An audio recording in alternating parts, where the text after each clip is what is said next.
Hello, everybody. We are live. It is Friday at 10 o'clock on Eastern time here, and I am Merritt, the founder and creator of Master of One Coaching. I come live just about every week here at 10 o'clock Eastern, and we're talking to my friends, colleagues, people I admire in the leadership sphere, and doing amazing things in the world. And today I'm so happy to bring my friend and colleague, Adrienne Peseller. Good morning, Adrienne. Good morning. How are you? I'm great. How are you? Excellent. Thanks. Wonderful. I'm so glad to have you here today. And so I would love to hear a little bit about your story, which today is called Charting Your Own Path. And because you have done that, you have found your way through various corporate experiences and in HR and operations. And you've also started your own business and in coaching and consulting. So I'd love to hear a little bit about that journey for you. Sure. And I'm actually going to start it out by going back to even when I was a little girl. And one of my memories of something I used to spend a ton of time doing when I was little was playing school. I would set up my bedroom with all my stuffed animals and I would play school and I would teach them. And I loved school, but I also loved the idea of teaching others. And I was never the mean teacher. I was always nice and supportive. And I think, as you know, Merritt, that carried over into my adult life. And my leadership style is just helping people by encouraging them and supporting them and teaching. So I ended up going to college for teaching. My plan was to get an elementary education certificate. But while I was there, I decided to change my path. Not quite sure, but I did. And I walked out of there with a degree in psychology. And I started working at I had two jobs. And in that second job that I was at after college, I decided that teaching was really what I loved doing. And I went back to school while I was working full time and started to pursue my elementary education certificate again. While I was working, though, in my corporate role, and I was, working with customers, and I was getting a taste of new hire training and teaching others. And it was one-on-one coaching. I was young. I was in my early 20s, and I loved it. But what I thought I loved was that one-on-one piece, and I do. But the manager of our training department at the time tapped me on the shoulder for an opening in the new hire training group and asked if I would be interested. And believe it or not, my response was, no way. I could never stand up in front of a group of people and talk. And here I am today. And thankfully, she encouraged me, and I applied for the position, and I got the role. And that was early in my career, but really where the rest of the history was written. I stayed with that company for 23 years, and that move into that training department really showed me, one, how I can take that love of teaching and apply it in a corporate setting. And I had just never really thought about that as an option.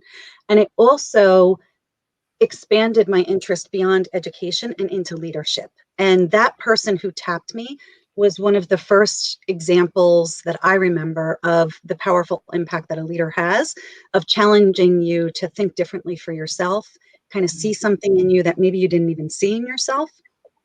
And thankfully, I was very fortunate to have a lot of leaders in my life like that who kind of pushed me and encouraged me. And I ended up with a 23-year, very successful career at that same company where I had great opportunities in HR, leadership roles, operations, training, and that was really what I loved. And to your point, in July 2019, I made the very big decision that the opportunity presented itself, and I decided to leave and start a new chapter, which was a little scary and a little earlier than I was expecting to make that move. But it was a great experience to be able to invest in myself, my development, and start my own business. And that's where I'm at now. It's really cool to hear that you were able to.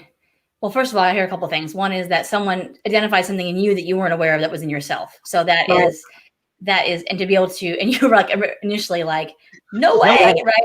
But she sounds like she really pursued that and was helping you to nurture that, which is wonderful. And that role of a mentor is so huge. And then you were able to grow and take advantage of all the opportunities that were there. And then the scary choice of saying, hey, you Mhm. could take this new road, or you could stay where you are comfortable and where you know is where you can be successful. You have been, and you Mhm. chose that road. And I'm interested a little bit in that, actually, that moment, that decision. What helped you make that leap? Because I think a lot of people that I interact with, that I'm sure you interact with, people who watch this are looking Mhm. for, what is that? What are the elements that go into taking that step? Mm. Yeah. So there were a couple things. Like I said, it was a really tough decision, and there were some different options that I was exploring within the company. The little voice that I was, starting to tune into just was, everything that would be put in front of me. It felt like, yes, I can do that. I know I would like it, but it felt almost like a repeat of things I had already done. And I Mm, felt like I was ready for something new and different. Um, as I moved up in the company, I did move further and further away from some of the one-on-one hands-on work with leaders, and particularly kind of that middle management population, or mm, people who were facing change and transition. That's really the area that I love working with people on. And I wasn't having as much of the opportunity to do that. Um, and the projects or the assignments that were being put in front of me weren't going to afford me that opportunity. So I just listened to that little voice of, you don't know what the next chapter will be, and it's time. Like, just this message. Every time I kind of got quiet and sat with it, I just kept getting this message of it's time. And mm, truthfully, my plan was to stay there for probably another 9 years, I think was the timeline in my brain. But it was just, one door opens, and it just seemed like the right thing to do. And that little voice was reminding me it's time. Now, I did actually write an article about that experience and the thought process that went into it. That's on my LinkedIn profile. And it was really interesting to reflect back on it, because it was a roller coaster. So sometimes I would have that calmness of, yes, it's time. And then other times I would have, what are you, crazy? Don't do that now. Like, you have benefits, you have security, you like where you work, you like the people you work with. Um, but I just kept going back to I'm ready for something different. mhm. And I had, a lot of people in my life who I was able to talk through the decision with. I had the opportunity of time, the luxury of time to think it through. Not everybody has that time. Um, so I took that time to talk to people who had already done it and see what worked for them. And so I was able to make the decision with clarity and with the confidence that I'll be okay and I can make this work.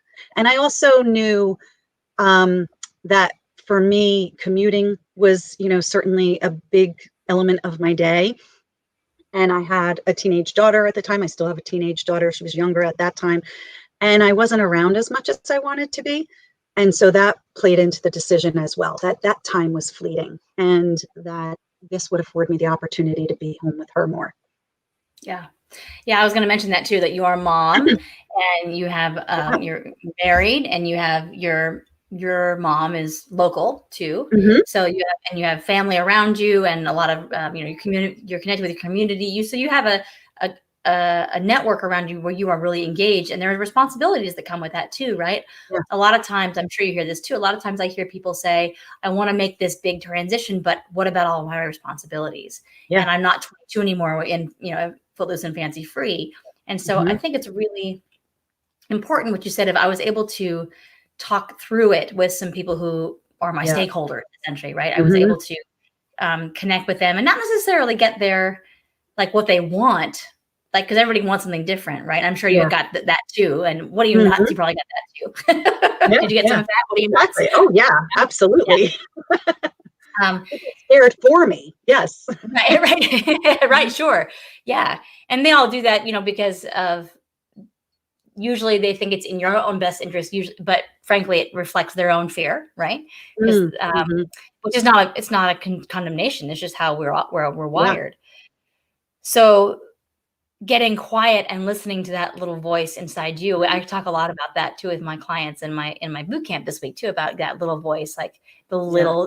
the little visionary inside you. And you mentioned the Mhm. teacher inside of you, the one that Yeah. loved to play school, like to kind of connect Yeah. back to that little visionary, that little teacher inside of you that was ready to do something Yeah. um, Yeah. super aligned. That's awesome. So we talked a little bit about the experience and how you got to be where you are. Tell me a little bit about how that passion has served as a through line for you. So, there are a couple things. One, the passion on the education and the leadership side definitely was what shaped the vision I had for myself on the business that I was planning to create. Like I said, that business vision has been there for a long time. It just was happening earlier than I had expected. Mm-hmm. So that I knew that I wanted to do.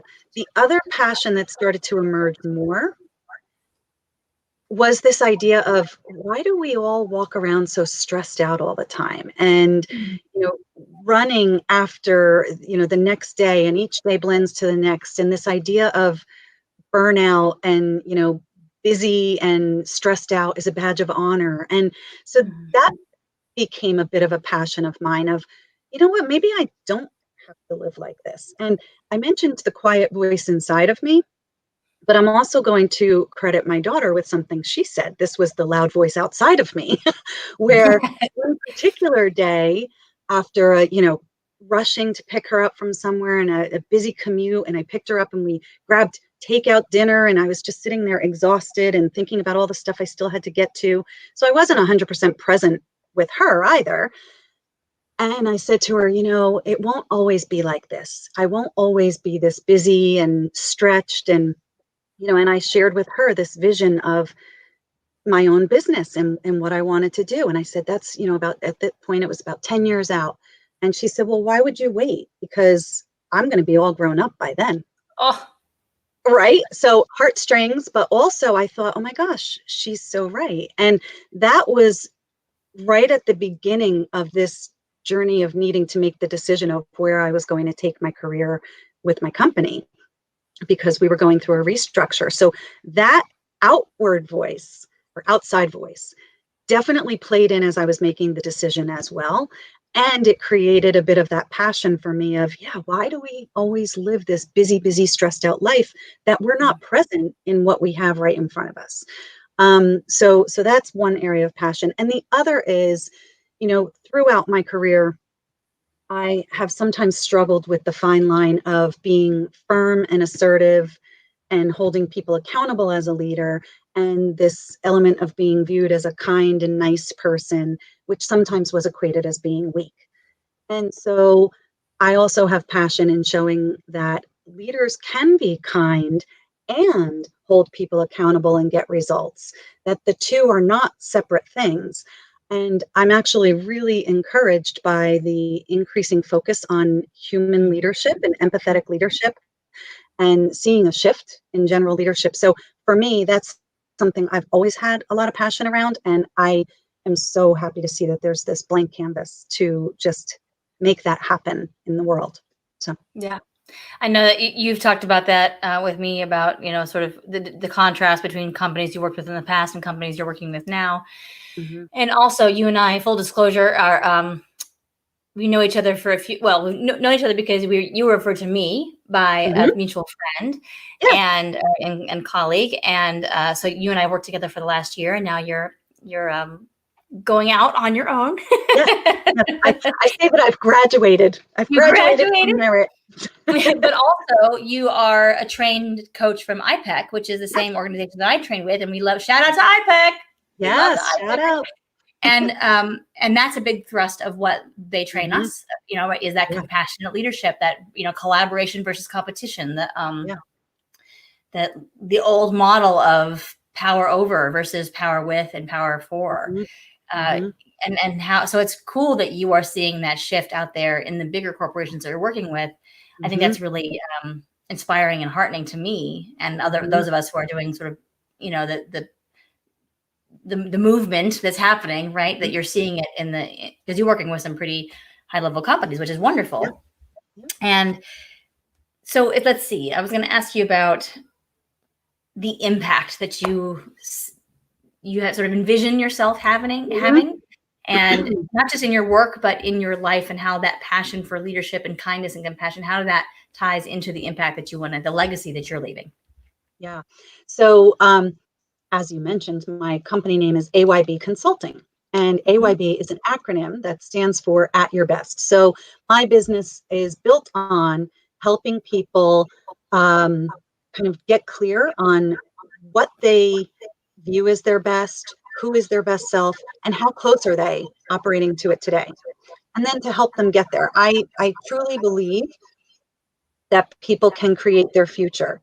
And so many times, including me at times, we feel stuck or we feel like we have to do something or we're kind of burdened by the shoulds in our life, like what we feel like Mhm. we should do or we need to do, whether it's, chasing that next promotion or whatever it is. And as I mentioned earlier, that stress and burnout being kind of a badge of honor. And with At Your Best, I want to help people discover, like I did, that you actually can have both. You can be very busy and very successful and not be, you know, burnt out and stressed out all the time. And you helped me identify merit where overwhelm is a choice and where can you step back and just kind of stay in that higher level of energy to think about things in a clearer way versus get kind of stuck in the stress of it, which paralyzes you. So that's one area, helping people see that, yes, you can still be successful and you can feel good and be healthy. Um, the other is helping people see how to lean into who they are and be authentic and not sacrifice their values in their Mhm. leadership roles. So, how you can still be kind and supportive and connect with people and inspire performance without a command and control leadership style.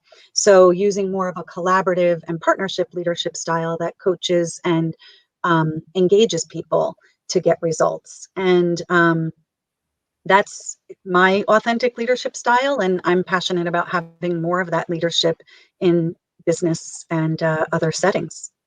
And it's worked for you. I mean, Yeah. right? It's Yeah. interesting that when you said earlier about how you felt that some people identified you or you I can't remember the word you used exactly, but it was about like Yeah. being told or criticized or whatever that because you weren't assertive Mhm. um, Mhm. or aggressive. Rather, you are assertive, but you weren't aggressive. That you Yep. weren't maybe getting things done or Mhm. competent in leadership. And actually, what's happening, right? It's kind of like the changing of the guard. It's an Mhm. evolution of the understanding of effective leadership is that very Yeah. thing, right? It's the Yeah. shedding of that old Mhm. aggressive. Yeah. Would you say control and what was it? What the phrase you used? Command and control. Command and control, right? I think about Mhm. like Willie Loman, right? Death of a Salesman. It's like that, right? That whole like I'm going to be beaten down by my boss and then come home and Mhm.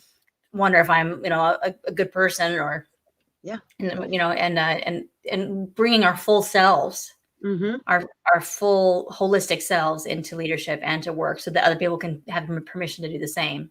Yeah. Yeah, and that whole idea of and it hasn't been everywhere in my career. I've certainly had supportive people around me who have tapped into that, niceness, I'll call it, and seen Mhm. it as a strength. But I've also received feedback and been perceived as not being strong or effective because of being nice. So this idea of like, well, nice and effective leadership can't exist at the same place. And the interesting thing too is for that command and control type of leadership, it's it does get results. It oftentimes will get results, but it's not necessarily high levels of engagement and long-term results and sustainability.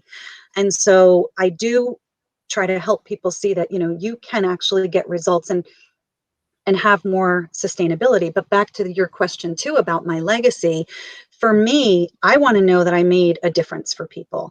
And we have all had good bosses, bad bosses. Maybe we've been one of those. I want Or people who both. I've worked with. Yeah, right. Maybe we've been both. I want people I've worked with to feel like I made a difference in their life and it was a positive difference. And that when they think back to me and working with me, it's in a positive way that they are somehow made better from the experience and that they were able to bring their full self to the experience with me. Yeah, So that's a bit of how I lead and what I would want to leave behind for people. I love that. I love that. All right, so this is the portion of the program where we Mhm. ask people if you could leave one kind of golden nugget of wisdom in our experience for our audience today, what would that be? Okay, so there's two, if that's Great, okay. of course. One is one that I've kind of carried for a long time, and I would share when I would do leadership coaching and in my work experience and stuff. And it was this idea of not being afraid to take risks.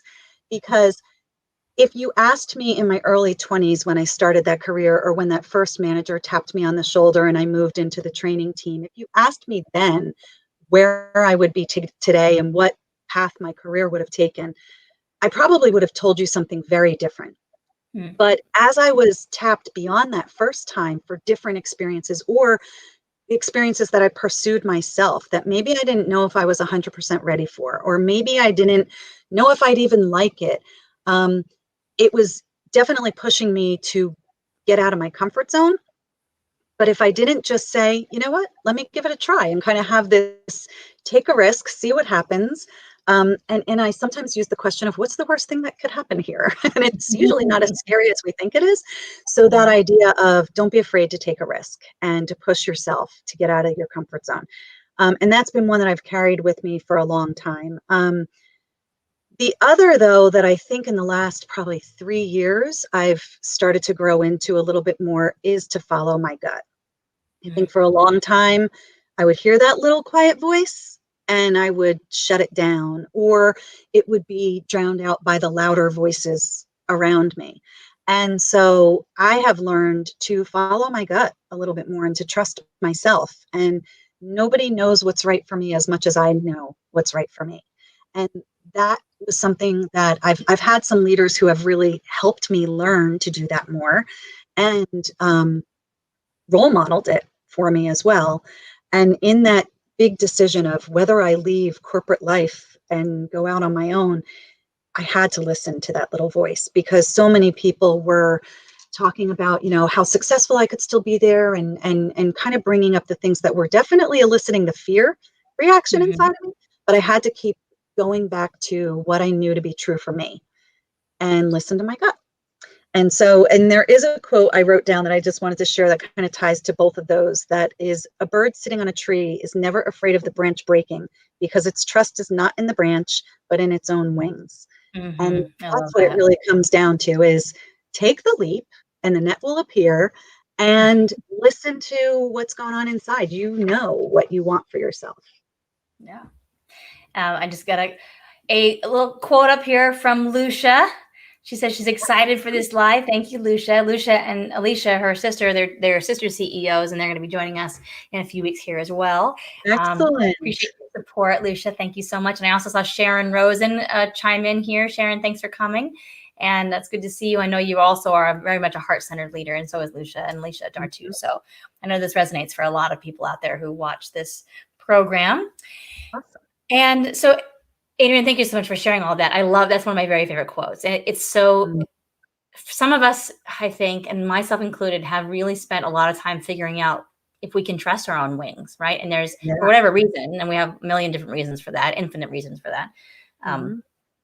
Learning how to trust our own wings. And I think that, I mean, I know a little bit about that for you personally and how that has been for Mhm. you, but if you could kind of sum that up and like, what helps you trust that voice? Was there one kind of thing that helped you, or was it a process? Like what was that process? What was that like for you? I don't know that there was just one thing. I think it was a series of things. Hmm. I believe also there were events in my life. I've experienced some loss of very important people in my life, and it was a bit of that wake up call of, you know, what do you want for yourself? Your Hmm. clock is ticking too. So, I've shared with you how I sort of went into this YOLO mode, like you only live once, so go after everything. And, so that was probably a big contributor too of listen to what you really want and take that leap to do it, because you don't get another shot at this. I used to work for somebody who would say, you don't get a redo.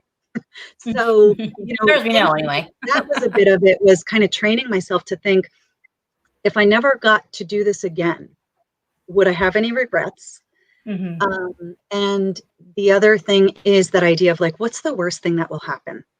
And kind of planning. So when I think it through in that logical way of kind of asking myself some questions, it it lets me follow my gut a little bit more and stay true to who I am and the life I'm trying to create, and knowing that, we get one shot. Yeah, awesome. Look at this. We have Rashim joining us today. She Oh, says, shout out to Adrienne Peseller, bringing compassion and awareness to leadership. Love it. Thanks, Rashim, for joining us today. I love that picture too. Wow. That's he's a intense. very I love it. talented yoga I see that. professional. I see Yes. that. That's amazing. Awesome. Thanks for joining us today. All right, my friend. So I'd like to use that as a springboard into sort of the last thing we were going to talk about today, which is you're a trained and certified coach. Um, Yeah. I'm a coach, and you have used that your coaching throughout your career. Yeah. You shared with me right before we got on here, which I didn't even know, that even though you've been coaching and training for the last 20 plus years, you Yeah. had never had a coach yourself until No. you and I met. Right. So what was that like for you to be on the other side of this relationship? So it was really interesting. And part of the reason I never did, a little bit of it is because when you are in HR and you're getting coaches for everybody else, you just sort of learn through osmosis of their experiences. Um, Sure. so, I never felt 100% the need to have my own coach.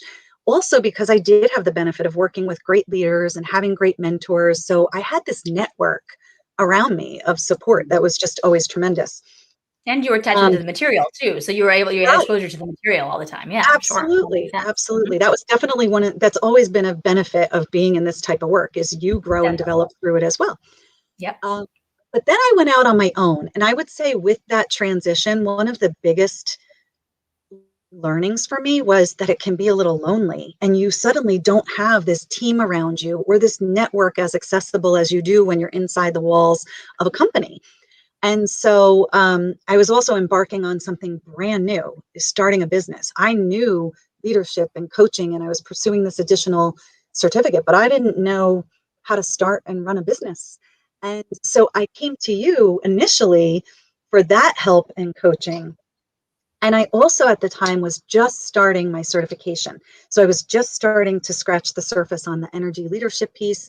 I was very interested and I had some awareness of what it was, but I didn't have this deep understanding of it. Truthfully, my first reach out was around, hey, I need to start this business and need some help doing it. Could you help me with that? And then, as you know, Merritt, it became so much more. You helped me, certainly in starting the business, but then it became getting much clearer on who I am, what I want that experience of being a business owner to be, who I wanted to show up as a leader, and getting clarity around what really makes me happy, what fuels me, what drains me, and how can I fill my days and my life with more of what fuels me versus what drains me. Mhm. And the other thing I would add to that is giving me permission too. I mentioned earlier about we always feel like we should do certain things, and kind of quieting that should voice and giving me permission to say no, I don't want that. And or maybe I need to ask for help on that piece, and really taking those pieces that might drain my energy a bit and in turn affect my performance and my stress level, and how do I elevate myself to be able to stay in that space of higher energy, better results, and ultimately more happiness. And I can say now, just about a year later, I am doing work I love with people I love, and successful and happy. And a lot of that is thanks to you and that coaching that you were able to provide to me in a time that it was a little lonely and a very uncertain. Like I don't know what's next. And the Well, and during pull, COVID too, right? So that was another yes, piece of it. Yeah. yes, Jeepers. add that layer on. And the pull to go back to safe and secure was strong. So that, kind of permission to take a leap and just be me. And so that was definitely one of the benefits of having that coaching experience myself. Awesome. Well, thank you for sharing that. It's been such an honor and a privilege to work with you and to watch you Thanks. evolve and grow. And you're just an absolute joy. So it's been totally my pleasure. Oh, thank And you. yeah, and you are such an exceptional leader, and you have so much not just experience, but wisdom, and you're a brilliant connector, and you have such a bright light about you. And so I'm sure that there are going to be throngs of people who watch this who say, how do I get in touch with that woman? Because she clearly is going to be an amazing asset to my life. And you describe yourself as a leadership, life, and change coach. Yes. Yeah. At AYB and Yes. consultant. Yes. So leadership, life, and change with vast experience in corporate leadership, but also individual and, kind of everything in between transformation. So if somebody wants to get a hold of you, how do they do that? Well, I do have a website, aybcoach.com. And also I can be emailed at Adrienne@aybcoach.com. And you can see her spelling there, Adrienne, 2 N's and an E. Correct. Excellent. Excellent. And you have helped me be a better coach. So in going through that certification process and learning about energy leadership, I was also learning through you as I was getting my certification, and you've helped me be a better coach too, Merritt. So thank you. Well, thank you so much. I appreciate that. That's very, very kind.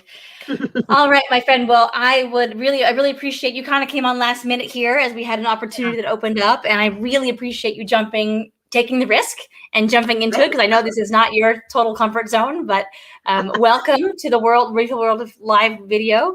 Yes, and thank you. You did an excellent job. Well done. Oh, thanks. Thanks so much. And so for more information about Adrienne, please go to her website. We'll put the website up in the comments too. It's aybcoach.com. Right? Yes. Yeah. I'm going to double check that. No problem. And if you are interested in growing and taking some risks yourself in a safe and supportive environment, this is the last week a week from Friday, the sale will close for the Genius Leadership Group, my very first foray into this group leadership coaching environment. We already have it's half full, so seats are limited. If you're interested in that, please go ahead and send me a direct message or shoot me an email, and we'll have a conversation about whether that's a good fit for you or not, starting April 9th, but the sale closes a week from today, Friday, April 2nd. So thank you again, Adrienne, for coming. I really appreciate you being here. You are such a shining light, and it's just a joy to be in your presence. So thank you. Thank you so much, Merritt. Thanks. You as well. Have a great rest of your day. Thank you so much. I'm going to end the live, but I'll just hang on just 1 second and we'll wrap up together. Bye, everybody. Have a great Friday. Bye. Thank you.